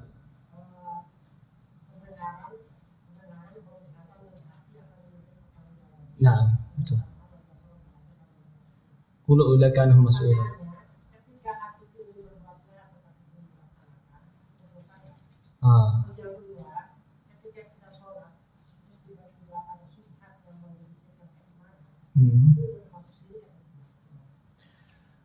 Man hamma bi sayyi'atin falam ya'malha kataba lahu hasanatan kamilah. Kata Rasulullah SAW dalam hadis yang sahih, barang siapa yang berkeinginan kejelekan dalam hatinya, falam ya'malha, tapi dia enggak lakukan, cuman keinginan saja, maka dicatat bagi dia satu kebaikan. Jadi kadang-kadang bisikan setan nih, kita melakukan kejelekan, ada, tapi kita nggak aplikasikan, kita nggak kerjakan, itu jadi pahala buat kita. Karena apa-apa yang terbetik di hati dan tidak diamalkan, itu akan menjadi pahala. Allah musta'an. Tapi kalau sudah menjadi amalan, kalau man hamma bi sayyi'atin faya'malha, barang siapa yang menginginkan berkeinginan kejelekan lalu dia lakukan, maka kata Rasulullah, katabalahu sayyi'atan kamilah, akan ditulis sayyi'atan wahidah, akan ditulis bagi dia satu kejelekan. Ya Allah alam. Jadi pertanyaan kedua adalah, ketika dalam sholat terjadi syubhat, apakah kesyirikan? Ya, kalimat syubhat ini besar dan luas sekali, tergantung syubhatnya. Kalau syubhatnya itu kesyirikan, lalu dia tepis, maka dia tidak jatuh kepada kesyirikan. Rasulullah mengajarkan kepada kita. Kata Rasulullah SAW dalam sebuah hadis, fa inna syaitan sayati, akan datang kepadamu nanti orang berkata, siapa yang menciptakan ini? Siapa menciptakan ini dan ini? Maka jawabannya Allah, Allah, Allah. Sampai nanti dia berkata dan bertanya, siapa yang menciptakan Allah? Ini kan syubhat kan? Maka Rasulullah mengatakan, kalau sudah sampai seperti ini, katakan a'udzu billahi minasyaitonir rajim. Aku berlindung pada Allah dari syaitan yang terkutuk. Artinya kalau sampai syubhat itu ada, lalu kita tepis dengan kembali kepada Allah, maka tidak dicatat sebagai dosa. Allah alam. Tapi kalau syubhat itu ada dan kita membenarkannya, meyakininya, mengamininya, maka saat itulah bisa terjadi yang dikatakan dosa. Allah musta'an. Ada pertanyaan lain? Nanti kita cukupkan sampai di sini. Ya, sudah jam 11 siang. Kurang lebih mohon maaf. Kalau ada kekurangan saya ucapkan jazakumullah khair, terutama kepada bapak-bapak dan ibu-ibu seluruhnya, kepada pengurus masjid, kepada panitia, kepada teman-teman semua. Semoga Allah Subhanahu wa taala rahmati kita, berkahi kita, dan semoga Allah Subhanahu wa taala memberikan kita ilmu yang bermanfaat. Semoga Allah istiqomahkan kita, dan semoga Allah berikan kepada kita husnul khatimah. Kita tutup dengan doa kafaratul majlis. Subhanakallahumma wa bihamdi, subhanallah ilaha illa anta, nastaghfiruka wa atubu ilaik. Assalamualaikum warahmatullahi wabarakatuh.